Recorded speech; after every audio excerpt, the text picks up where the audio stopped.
What's going on YouTube? It's your boy Cam ATL. Shout out to the DFS squad. Real quick, before we get into today's video, we need to talk about DFS in general right now.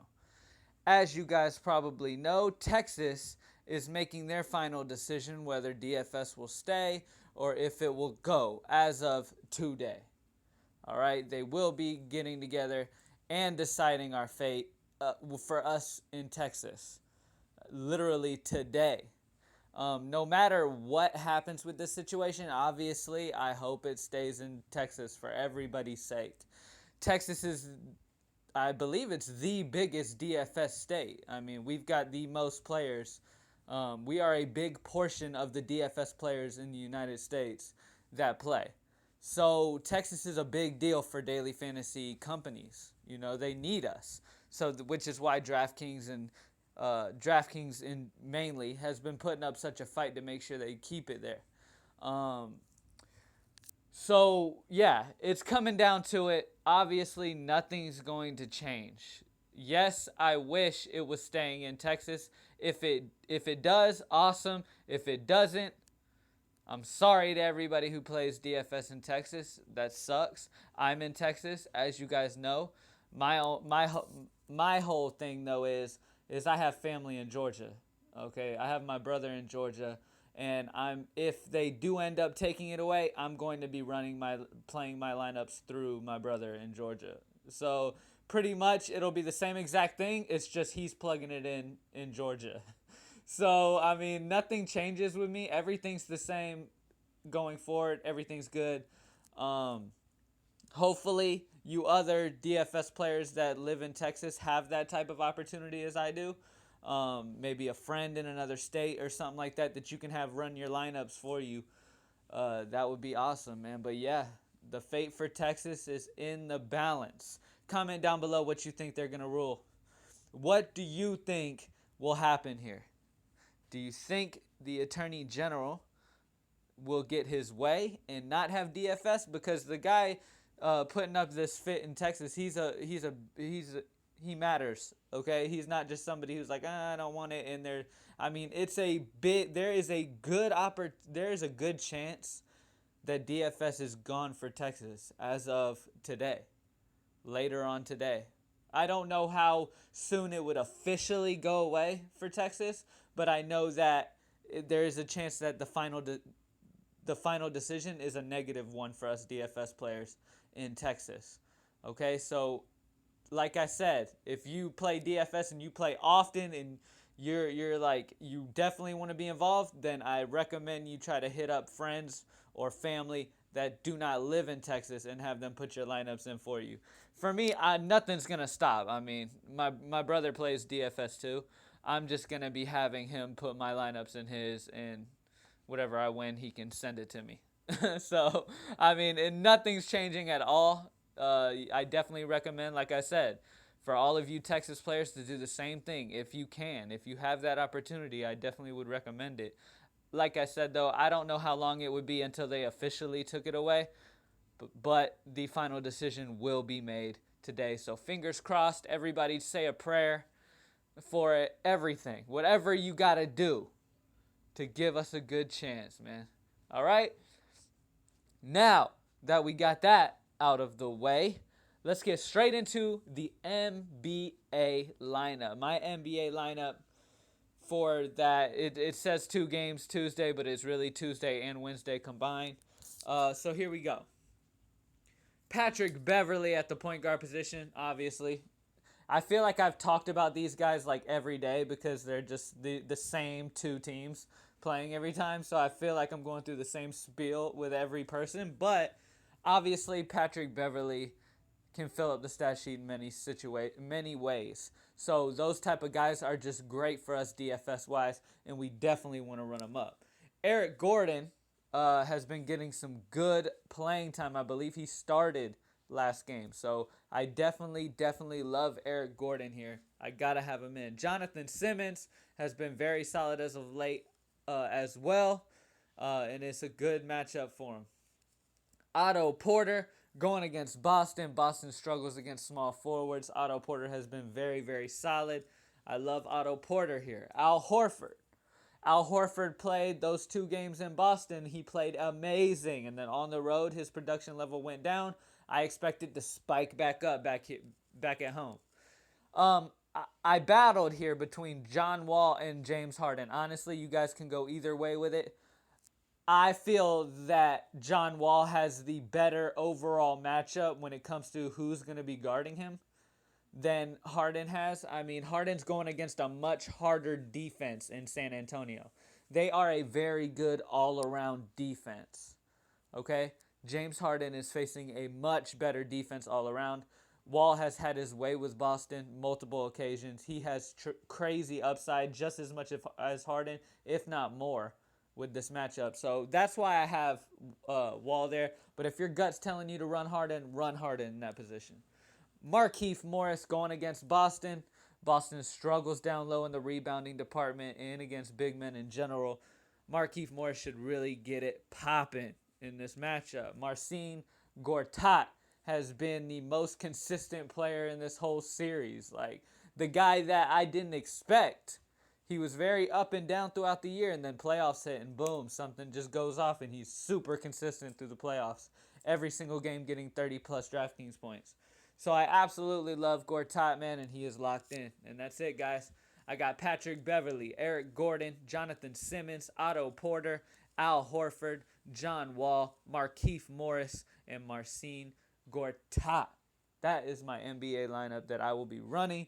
Now let's get straight into MLB. It seems like, honestly, I can't catch a break with my SP2.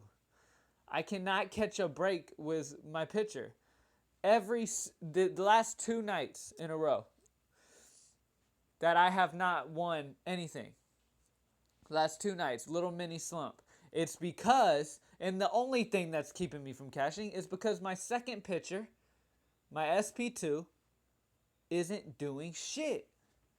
He is not doing shit. It's like, and I'm talking about Gio Gonzalez tonight. He gave up some quick runs to Baltimore, a team that struggles big time against lefties all year. Strikes out a lot against lefties all year. And all of a sudden, against Gio, they decide they're just going to straight up destroy him. So, I mean, hey, that's the part of DFS that we just got to deal with, and we just got to move on from it. There's nothing we can do about it. Obviously, Gio was a good play. Everybody else would tell you that. And it just didn't turn out that way. So it is what it is. And when you have a player go that low, like Gio did, I believe he got like 1 point something. When you spend that much on a player and he only gets you that, it's very, very hard to cash at that point. So that's why I like to go really, really, really safe with my pitchers. But honestly, Gio was a very safe option for me. He hadn't got under 15 DraftKings points all year. So he had been super consistent, and all of a sudden, boom, does not show up. So my main goal here is making sure our pitchers show up, guys. Making sure the pitchers show up is the most important thing. Also, things do change throughout the day. You guys know, information, all types of shit. The more research you do, the more shit that comes up. So my favorite players do change throughout the day. So as of right now, with the matchups and the setups and all that, and what I'm thinking right now, these are my favorite 5 guys for MLB. Make sure you follow me on Twitter at @cam_ATL and check in for updates, though, about an hour or 2 before the games start, because I do update my high five pretty often, especially when we got somebody who drops out, you guys. All right, especially when we get somebody who doesn't play last minute. All right, so for sure, I definitely update in that situation. Also, throughout the day, I'll just start liking somebody a little more. So I also update then too. So definitely follow me on Twitter at @cam_ATL. But here we go, guys. Here is who I'm feeling. 1 second. It is time. Time for the high five. First pitcher that I am running with today is Max Scherzer. I'm not taking any chances here. I'm rolling Max Scherzer out. I know Baltimore just destroyed Gio, but Scherzer's on a whole nother level, okay? Scherzer is going to own Baltimore. Not only is he obviously going to own them tonight, but throughout his career, he has owned them. They have only gotten 32 hits at 143 at-bats against Max, and they've been struck out 51 times. They have almost been struck out double the times they have hit. So Scherzer is just a beast against them. He's only allowing them to hit a 224. Now, obviously, with Baltimore being at home, it's a little scary, but hey, what I've started learning and what I've started doing more often is making sure one of my pitchers is an ace, an absolute ace. All right, and then my next pitcher is where I will catch value on. But my number one pitcher, I am going to be running an ace every single night. Okay, that ace pitcher that for sure is going to get me that 20, that you know will get you that 20, like a Clayton Kershaw. You know he's going to get you 20 plus every night. You know that. So yes, it is worth paying up for him because, like you've seen, there are pitchers that cost $9,000 that'll get you 3 some nights. I know it sucks, but it is what it is. So you gotta really lock in an ace and then figure something else out for your second pitcher. All right. And my second pitcher that I'm really liking here is Hector Santiago. I've talked about Hector before. I absolutely love him here against the White Sox. He's only allowed them to hit 17 times out of 93 at-bats, and he has only allowed 1 home run. And he is holding them to a ridiculously low .183 batting average. On top of that, we all know the White Sox suck. Go look at the other pitchers throughout the league and look at how they've done against the White Sox, and they all have excelled. Okay? They all have done amazing. As you'll see in his game log, he has been fairly consistent. His lowest games to date was at Detroit. Okay? Now, as you see, he has already played the White Sox. All right? He played the White Sox at home in Minnesota. Now he is traveling to go to Chicago. I don't see much of a difference there. Lock Hector Santiago in for 15-plus Draftkings points against a poor White Sox offense that has just been giving pitchers goodness. All right? Every pitcher going against White Sox turn out to be great plays. All right? Regardless of, don't overthink it, guys. Just don't overthink it. There's certain teams in the league you just lock a pitcher in against.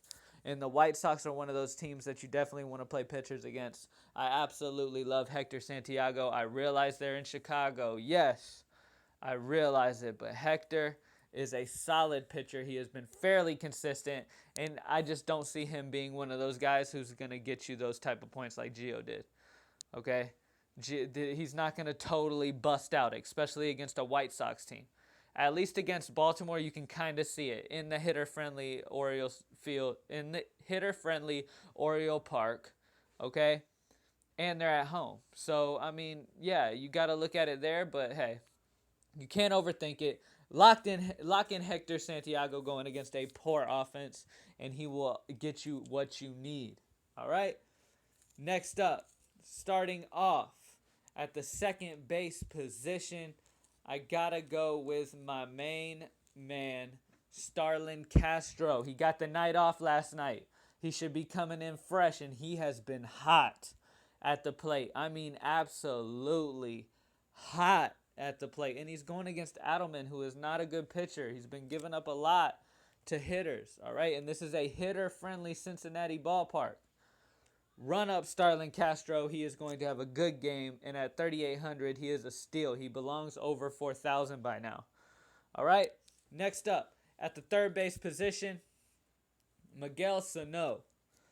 Miguel Sano has gone 3 of 4 against Mike Pelfrey. Mike Pelfrey is a pitcher you want to pick on, guys. So definitely get involved with those Minnesota batters. All right. Pelfrey is a good batter to take advantage of here. And honestly, that's another reason why I like Hector, because White Sox are running out Pelfrey. Minnesota's going to give him run support and a win. Okay, so keep that in consideration as well. All right? But Miguel Sano has gone 3 of 4 for 1 home run and a 750 batting average. I know it's not a huge sample size. But when a player has only been to bat 4 times and connected 3, and one of those being a home run for a 750 average, a guy with the upside like Sanu, against a poor pitcher that has been a target to stack batters against, I'm running Sanu and I'm stacking some Minnesota bats. All right. Last but not least, another guy that I absolutely love. Honestly, my favorite play of the day, Juan Segura. Segura, I think that's how you say his name. He has been very, very, very consistent all the way from the second. He has been absolutely consistent, getting over 10 DraftKings points every single game. I absolutely love him going against Eichhoff, Jared. All right? With him going against Jared throughout his career, he has been to bat 5 times, hit the ball 4 times, and has an 800 average. He is almost absolutely perfect against him in 5 at-bats. Okay? He's got the stealing ability. All right? Jared gives up a lot of steals. Okay? Segura is a good base stealer, so that's even more points that he can get you if he steals a base when he gets on base. All right? So lock him in. I absolutely love this high five. Going with the stud, Max Scherzer, Hector Santiago, Starlin Castro, Miguel Sano, and Gene Segura. I know I'm fucking his name up right now, guys. I know I am. You don't have to tell me. Now, you know what time it is. It is about that time. I'm going to name off players. This is for all day. So if you play the earlier slates or whatever, this is for all day. I'm going to name all the guys that have done very well against the pitchers they are facing. All right, here we go. Shin-Soo Choo, Mike Napoli, Adam Jones, Brandon Phillips, Jay Bruce, Chris Davis, Jose Altuve. I love his stealing ability. Nomar Mazara, J.J. Hardy. Nick Markakis has destroyed Charlie Morton. Jason Worth, Neil Walker, Joe Mauer. We got Ryan Zimmerman, Mark Reynolds, Ian Desmond, Jose Reyes, Martin Prado, Freddie Freeman. We got a lot of guys, man. We honestly have a lot of guys. Colby Rasmus, Evan Longoria. I love Evan Longoria. Matt Kemp, Daniel Murphy, Adam Eaton. Seth Smith has been solid against Max, but I wouldn't start any batters against my pitcher. But he's been the only one to connect for Baltimore against Scherzer. We got Alex Gordon, Andrelton Simmons, Brian Dozier. Brian Dozier is a good guy to pair Sanu with. All right. We got Brian McCann, Jed Giorco, and Nolan Arenado. That is where we will stop, guys. That is where we will stop. Those guys have done very solid against the pitchers they are facing, and they are good guys to put around your high five guys. Good luck, everybody. Good luck with the voting. Trust me, I'm with you, Texas. I'm with you because I am here. I am here in Texas, and it would be so much easier to be able to just play myself instead of having to fucking have my brother run all my lineups for me. All right, trust me. You think I like that? You think I want that? Fuck no.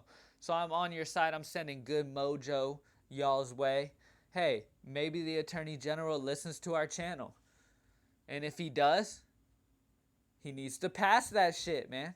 Or I'm going to fucking find him in the subscribe list and block him so he can't watch my shit anymore. How about that? How about that, Attorney General? Catch me outside if you can't take away DFS. All right, guys. Good luck, everybody, with the slates. I hope everybody gets that money. And your boy is out.